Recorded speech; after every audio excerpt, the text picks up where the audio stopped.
everyone, in our lesson today we're going to make a sign to represent one of the personal learning goals in the style of Yinka Ilori or Bob and Roberta Smith. Let's get started. The first thing you need to do is decide which of the personal goals you're going to focus on, and I think I'm going to focus on being adaptable and resilience. So my statement is going to be bold. So I'm just going to roughly sketch out my statement to begin with, and then I'll think about which colours I'm going to use.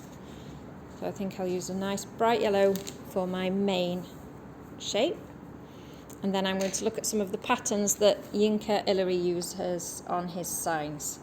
So I think I'm going to use some thin strips of paper to make some stripes, and I'm just thinking about my arrangement to begin with.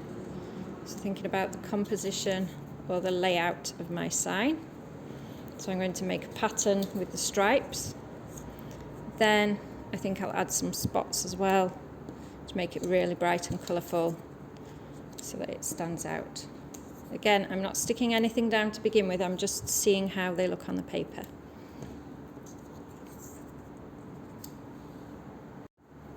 Once I'm happy with the layout, I can think about where my lettering is going to go. And I'm going to do that before I stick anything down. So I'm going to draw a straight line for my lettering. And then I'm actually going to move my papers out of my way while I do my lettering. And I'm going to do some bubble lettering in the style of Yinka Ilori. So I'm going to write B, bold.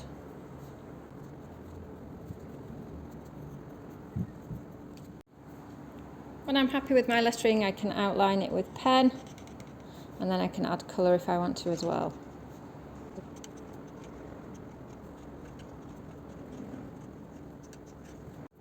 I can then erase any pencil marks once the pen's dry. And I use the eraser towards the edge of the page so that it doesn't crumple the paper.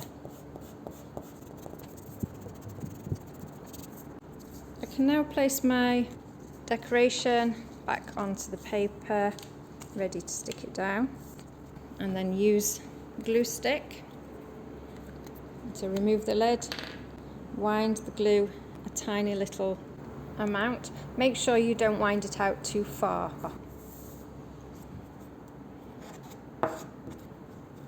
And then spread the glue on the back of the paper that I'm going to stick on. So I'll just take one piece off at a time and then place it back where it's going to go.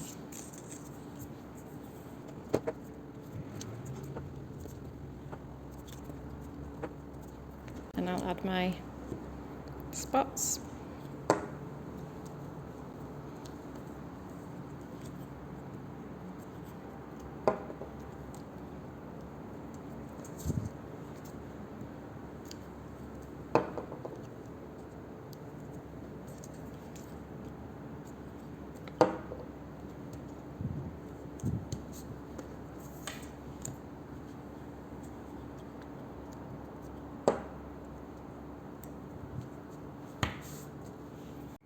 When you've finished using the glue, make sure you wind the glue back down and replace the lid.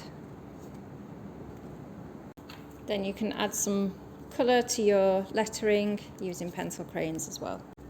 So you don't need to press on too hard with your pencil.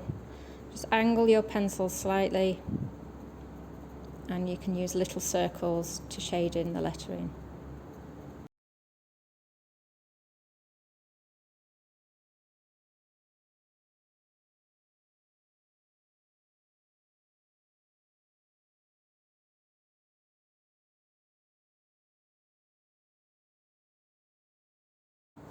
When you've finished making your sign, write your name on the back and add some blue tack ready to stick on our display wall.